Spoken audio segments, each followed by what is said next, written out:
Hello, everyone, and welcome back to Pre-AP World History and Geography Virtual Classroom, Week 2.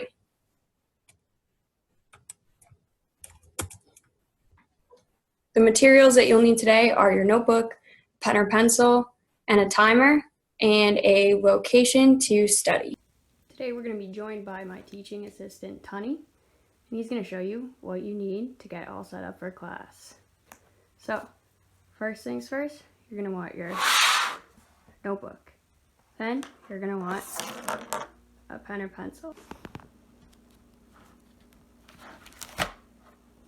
On a new page in your notebook,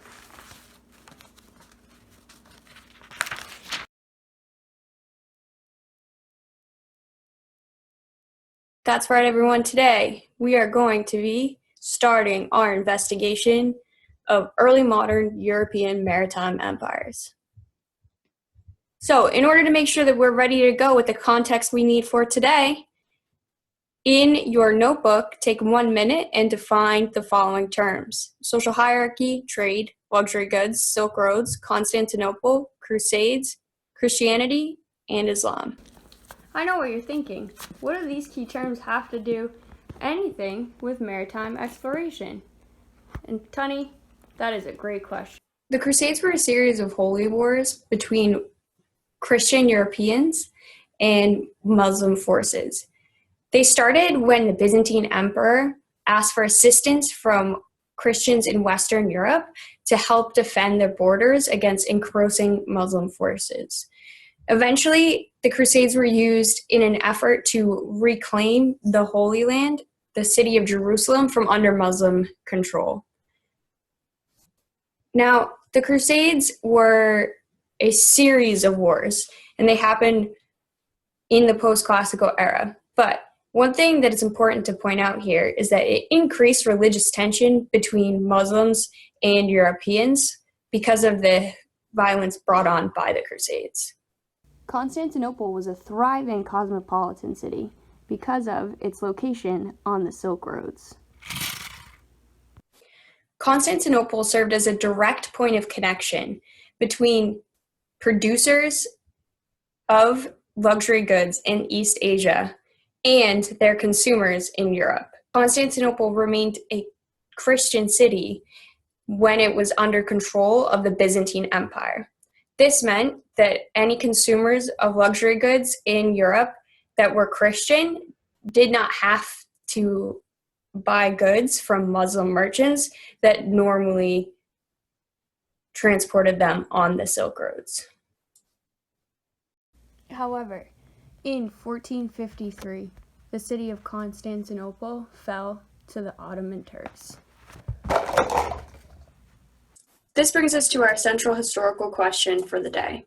How did Iberian states change over time? We're looking for historical thinking skill, time period, topic, and spice categories.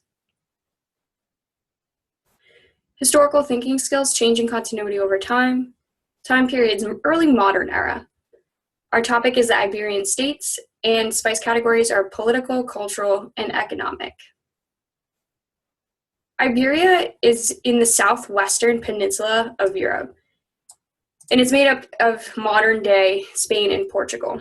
In the early 700s, much of this peninsula was conquered by Arab armies which swept across North Africa. When the Abbasids overthrew the Umayyads, the last Umayyad continued to rule in the Iberian Peninsula. The Umayyads practiced religious tolerance, and Iberia became a crossroads for Muslims, Christians, and Jews, sharing knowledge from Europe and Dar al-Islam, and forming some of the best universities in the world. Muslims called their 8th century conquest in Iberia Al-Andalus, while the northern regions remained unconquered and under Christian control. In 718, a Visigothic noble named Pelagius called for Christian armies to rebel against the Muslims and reconquer Iberia, a movement in Spanish and Portuguese that is known as the Reconquista, or reconquering.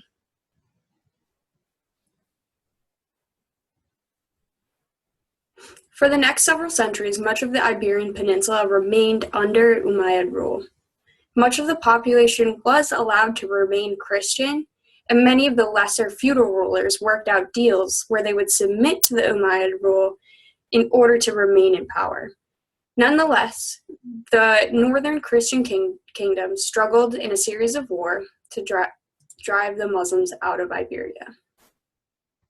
At the end of the 9th century, a small country based in the area of Portiscale, later named Porto, was established by Vimara Perez in the orders of King Alfonso III of Leon. This country was a basis for the name Portugal. As a vassal kingdom of Leon, Portugal grew in power and territory and occasionally gained actual independence during weak Leonese reigns.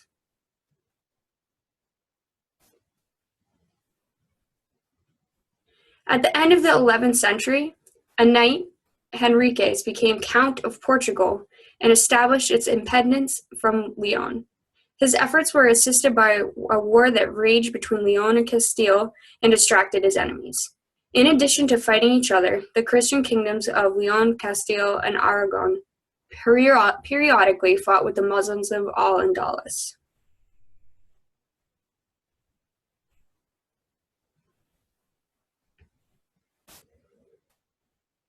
The Algarve, the southernmost region of Portugal, was finally conquered from the Muslims in 1249, and in 1255 the capital of Portugal shifted to Lisbon. In the early 1400s, Portugal began to expand south into North Africa to find a maritime trade route to the Empire of Mali. It should be noted that much of the attempts to create direct trade with Africa were made so that Christian Europeans did not have to interact directly with Muslim merchants to obtain the luxury goods they demanded from Asia. Neighboring Spain would not complete its Reconquista until 1492.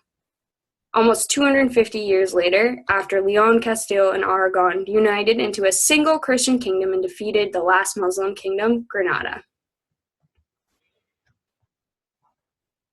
The generation which completed the Reconquista were soldiers, and having fought against Muslims their entire lives, they turned their aggressive habits outward to the ocean, and they were looking for new kingdoms to conquer. In 1492, religious tolerance practiced for over 700 years under Muslim rule ended. Jews and Muslims were forced to leave Spain or convert to Christianity.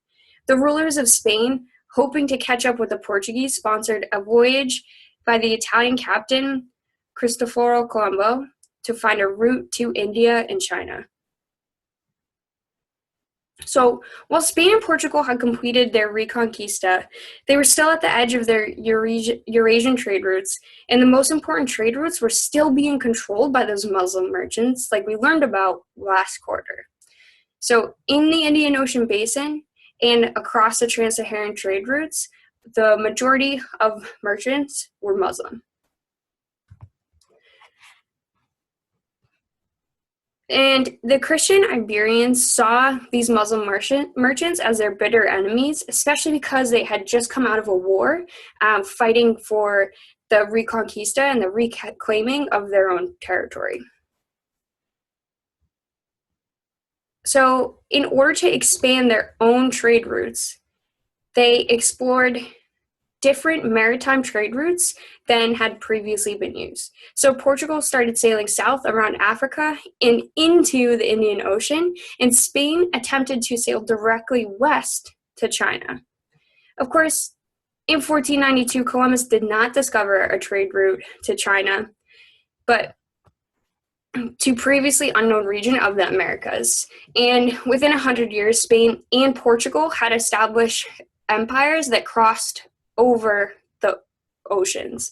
So instead of expanding overland like we had seen in the Mongol empires or any of the other empires that we've studied so far this year, they established colonies in the Americas, Africa, and in Asia. So Spain conquered the Aztec and Inca empires in Central America and in South America. Spain also conquered territory in the Philippines, and Portugal established colonies in Brazil, Guinea, Angola, Mozambique, India, and India. So this week, we're going to take a look at some of the motivating factors for these two burgeoning empires on the Iberian Peninsula, Spain and Portugal. What made them take these super dangerous journeys across the ocean into areas that no one had ever ventured. And we're going to also be thinking about some of the technology that made this possible at this very moment in time. So, today, you're going to complete your classwork assignment, annotating your sources for significance. Then you are going to comment on the discussion board where you can respond and revise your answers with your classmates. And finally, you will complete your exit ticket, which will be submitted directly through Schoology with the link with the green puzzle piece. You have until 8:20 a.m. tomorrow to submit the exit ticket to me. I'm available via Zoom call if you have any questions, and I'm excited to see the work that you guys produced today. All right, let's get to it.